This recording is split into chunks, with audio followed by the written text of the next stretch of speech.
So guys, I know that Green Cup is this weekend, so going into the 1st to the 7th, so there's going to be plenty of green challenges that you can take on and face. So one thing we need to take into account is that green decks are going to be prevalent through this. So there's going to be a lot of shots at different decks that you can bring and probably do well with. I'm going to pick 5 that I think are really good. I'm going to give you some sample, just passive lists, and then texts that are going to be probably showing up that'll help mitigate some of these matchups. So without further ado, let's dive in the video and talk about it. So first off, we do have Terriermon, Pumamon are both going to be heavy hitters in this format because one, green likes to play stuff for free, so with their own effects, so this negates some of that effects. Terriermon's going to be a heavy hitter because it negates any memory gain, which green likes to do to compensate their plays. They gain memory or they reduce the Digivolution costs. Well, there's no green negate the Digivolution costs, so we're going to have to use these two as the main headliners as your rookies that you need to be thinking about splashing in. Then Nidhogg is another big thing. Because of the way green operates, they use a lot of their own bodies and suspend them to help reduce the Digivolution costs down. So Nidhogg can come in as a surprise tech and just wipe their board. Being that way, this makes a lot of green players very susceptible, blah blah blah, basically very much punishable because of Nidhogg's existence. So just keeping that in mind, because of the green's playstyle, Nidhogg can come in anytime and just ruin your green strategy. Quantumon helps remove threats that you weren't really going to be able to deal with, and Quantumon is a hard removal card because if you call this right, they can't be hitting you with their Digimon effects. So this thing can't, like, if stands up the whole time, you can just keep calling Digimon, manipulate the top of their deck, and if it is a Digimon and you call it correct, boom, instantly you're now gaining the value off of Quantumon. Then you have like Quartzmon here that says suspend one of your opponent's Digimon or Tamer. I expect this thing to be prevalent because green produces very wide boards. So these are going to be like the 5 big hitters of the format, and I expect this in a lot of them in lists, and I would not be surprised if they are not in a list. I mean, they're in a list.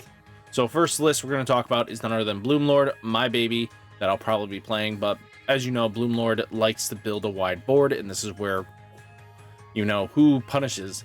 But using splashing like Pumamon to help mitigate their board presence spamming is going to be huge. You could use Leomon and stuff like that, but it's up to you how you want to build it. But I think this is pretty solid of a stock list of how Bloomlord's going to operate. Build a wide board. Bloomlord pierces in and just takes out threats. Leopardmon X antibody helping to suspend the threats you want to have there. And then boom, you're going to clear out the security without batting an eye. Grande Soul is another card that I expect to see in a lot of lists as well, so just be cautious of that. But you know, you have Quartzmon, Hydra, and Quantums. You know, this is all going to help out, and you're just going to build a wide board and go for it. Then we do have the next one. I think Mega Gargomon Ace is going to be really prevalent.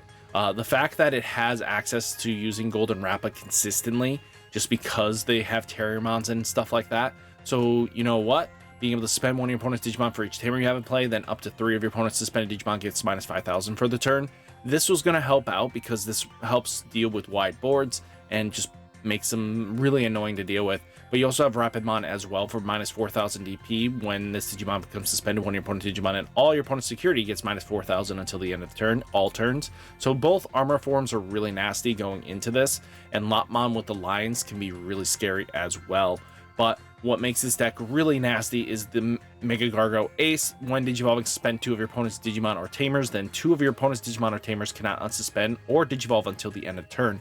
So this can lock your opponent out in doing things, and then when Digivolving and attack, you may unsuspend this Digimon. So this has a lot of potential. You know, they do have access to their own archetype, you know, giant missile. Suspend one of your opponent's Digimon, then return one of your opponent's suspended Digimon to the bottom deck, and one of your opponent's Digimon cannot unsuspend until the end of opponent's turn. So you're just going to use a lot of stuff. I think splashing in one Nidhogg here is going to really help the deck out, but you can use at least Terriermon to can't gain memory, and Pumamon, because you're not really playing by effects. The only time you really are is with Double Typhoon. The rest of it is just promote up, stack kind of shenanigans. So basically, even if you had Pumamon out for a turn rotation, then you Digivolve or swing in with it, you know what? Double Typhoon's going to help. So what's really nasty about Mega Gargo Ace, though, you can Digivolve on top of your any Rappas you have here, and that's going to be free Digievolution, which is really nasty for a Blast Ace turn. So they need to really pay attention to what you're doing, because Mega Gargo Ace can come down anytime on these Rappas. But all in all, potential is here. The deck has a lot of going for it. Then we do have Gacha Green. I think Gacha Green is going to really make a splash here. Just the fact that it did well even in Nats. You know what? Take it here. The fact that they use Heavy Leo just to be able to keep a body sticking on board, but the fact is that it's going to reveal the top 3 when attacking. This could lead to being really scary plays, because what happens with Tyramon? This card is going to reveal the top 3 cards of your deck. Same thing with Jagamon. This card may Digivolve this Digimon into 1 green level 6 a card among them. Place the rest the bottom of your deck in any order. So if, let's say, Nidhogg was placed at the top by your Tortomon's effect, this is going to help you out, because then Nidhogg comes in and clears that board. So I think Gacha Green has some potential that people are not going to be ready for. And even still, going into it with Jaga and this, you'll have a potential even just getting Mega Gargo Ace, which means that basically a free Digievolution here means you lock down 2 of the things, and then basically you get another attack in, because Mega Gargo is going to restand anyway. And as long as it survives, because you can do 2 attacks pushing for damage, that's going to really throw your opponent off. So this has a lot of potential too. And Gacha Green showed up in Nats. So up to you how you want to play, but you know what? If you have 2 Kawagamons, this is going to be a very value deck for you. So I think this has potential here to throw people off, because Gacha Green always is very scary to deal with. Then we do have Heavy Leomon. Heavy Leomon did suffer a little bit because it doesn't have access to the X antibody, which is very vital for the deck strats, is the X antibody option to keep Heavy Leo on board and being stuck. Stuff like that is very important, so you have to take that into account. But the deck is very sticky. It can play Terriermon to shut down things. You don't want to play Pumomon in this list because it punishes you. You can use Quartzmon, especially against wide boards. That's going to help you out as well. But the Fortitude is just really sticky bodies, and being access to having the ability to, you know, piercing or digivolving your opponent's stuff is really vital. But minusing DP is huge. You know, this is really nasty. But the fact that you do have Heavy Leo that's going to digivolve one of your opponent's Digimon and then return one of your opponent's 6,000 DP or less to the bottom deck. All green is going to be playing 6,000 DP or less. There's nothing really outside of their norm that isn't 6,000 DP or less. You know, sometimes their level 5s are not high enough to deal with it. So just keep this in mind when you're thinking about deck building wise. You know, Bloom Lords level 5s are at least 7,000, but geez Louise, you can minus their DP very easily. So just keep this in mind. You know, Bancho Leo is going to help out as well. So Grande Soul and Flashy Boss Punch is going to help out as well. But all in all, Heavy Leo is definitely a contender.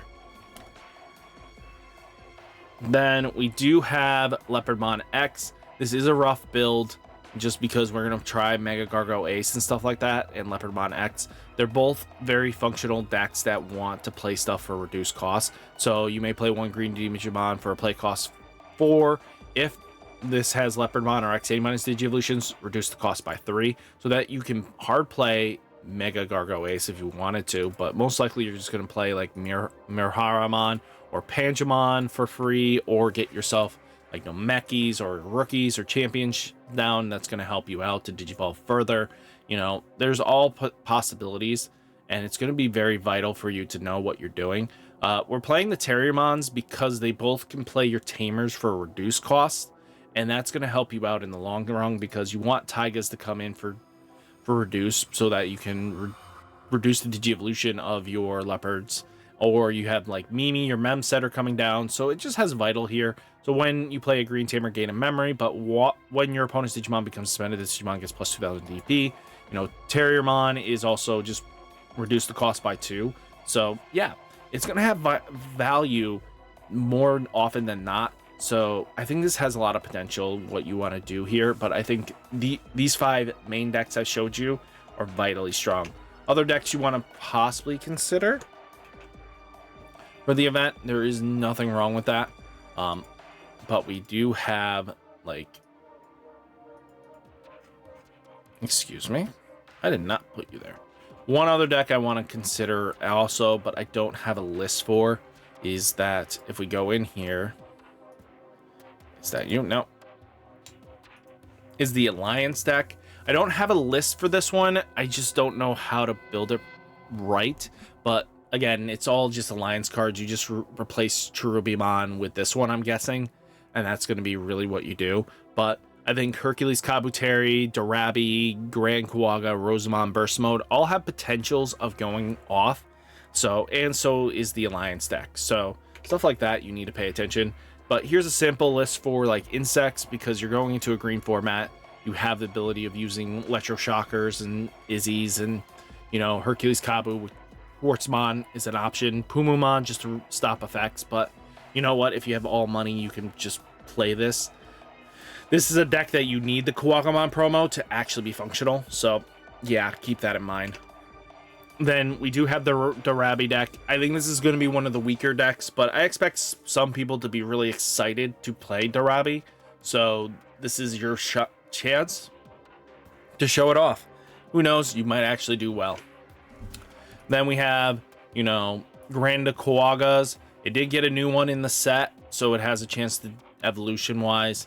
But all in all, you're just playing to OTK out. You suspend stuff, go in, deal a bunch of damage.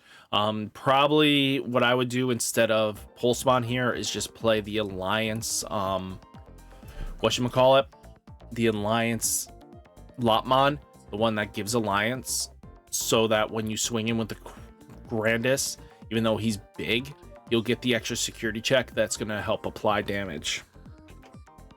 Then we do have Burst Mode Ace. You know, the Burst Mode Lilymon is similar to basically what you're playing Bloomlord with, but your top end is just focusing on Lilies and Rosemons. So you have Rosemon Burst Mode, that's just going to be doing mini Quartzmon shenanigans and all that. So there's plenty of options for you to go about this, and it's up to you how you want to build it and how you want to go handling all this stuff. But all in all, I think there's a lot of potential this format. So guys, what did you guys think? Hit that like button, hit that subscribe button, stay safe, stay healthy, and I'll catch you next one. Peace.